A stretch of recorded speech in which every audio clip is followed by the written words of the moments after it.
Okay, let's dive into an explainer on fixing kids' fights without actually making the tension worse. So, the million-dollar question. How do we stop those heated brawls without pointing fingers? Well, here's our game plan. A 6-step, parent-led roadmap to gently guide them through it. Step 1, pause. Settle the room. You've got to slow the moment right down to create safety.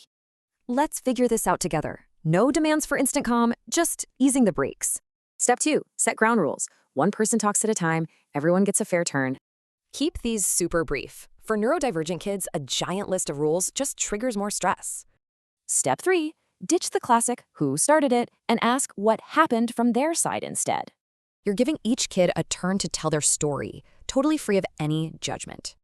Moving it to step 4, actively reflect back what they said to prove you're really listening. Seriously, just asking, did I get that right, guarantees they feel understood before moving on. Step 5 is the turning point. We pivot totally away from blame to uncover hidden needs.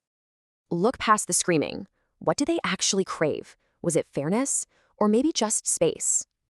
Validating them with, it sounds like you really needed fairness, literally works magic for de-escalation. Finally, step 6. Focus on a fair next step. Forced apologies? Yeah, those don't work anyway. Ask them what needs to happen to make things fair. This invites real, lasting collaboration. Plus, asking what could work next time turns a messy fight into future problem solving. So, armed with this totally new roadmap, how are you going to handle their next clash?